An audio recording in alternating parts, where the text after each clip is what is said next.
কোনোভাবেই যেন এই নির্বাচনটাকে কেউ পিছিয়ে না দিতে পারে। এই নির্বাচনের সঙ্গে আপনার আমার ব্যবসায়ীদের সকল মানুষের ভাগ্য জড়িত, বাংলাদেশের ভাগ্য জড়িত, ভবানীগঞ্জের চরাঞ্চলের মানুষের ভাগ্য জড়িত, লক্ষ্মীপুরের মানুষের ভাগ্য জড়িত। এই নির্বাচনকে যারা পিছিয়ে দিতে চায়, যারা বাধাগ্রস্ত করতে চায়, তারা এই ধরনের কর্মকাণ্ডের সঙ্গে জড়িত হতে পারে। এই জন্য বলছি, খুব সজাগ থাকতে হবে, সতর্ক থাকতে হবে, এই পরিবারের পাশে দাঁড়াতে হবে, পরিবারের খোঁজখবর নিবেন, তাদের আত্মীয় স্বজনকে একটু সহানুভূতি দিয়ে সাহায্য করবেন, সহযোগিতা করবেন।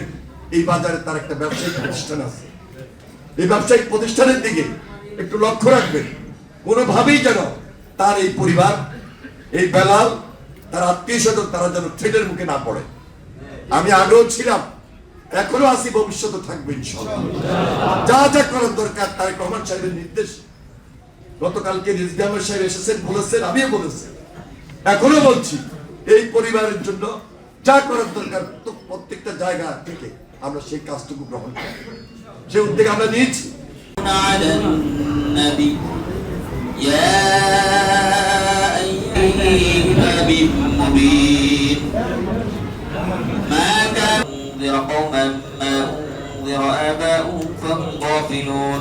الله عليه وعلى آله وصحبه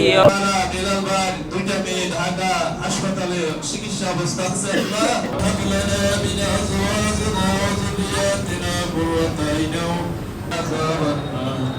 রব্বিরহামহুমা কামা রাব্বায়ানি। প্রত্যেক মানুষকে আল্লাহ তুমি হেফাজত করো।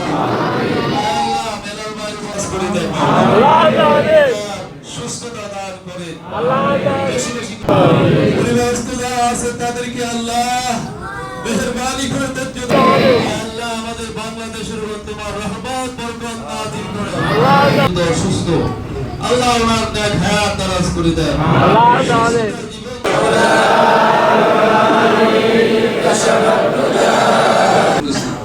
আল্লাহ তাআলা যা কিছু আমল হয়েছে মেহেরবানি করে আল্লাহ আপনি কবুল করুন। আমিন। আল্লাহ আমাদের প্রত্যেকের মা বাবার জীবনের গুনাহ খাতা মাফ করে দিন। সাল্লাল্লাহু তাআলা আলা খায়রি খালকি ওয়া আসহাবি আজমাইন। বারাক কালমায়ে লা ইলাহা ইল্লাল্লাহ মুহাম্মাদুর রাসূলুল্লাহ। স্কুল, একটা মাদ্রাসা, একটা মসজিদ, একটা ব্যবসায়িক প্রতিষ্ঠান, সবকিছু মিলে যারা অগ্নিদগ্ধ অবস্থায় এখনো মৃত্যুর সঙ্গে পাঞ্জা লড়ছেন, তারা যেন সেরে ইয়া সাহিবাল জামালি ওয়া ইয়া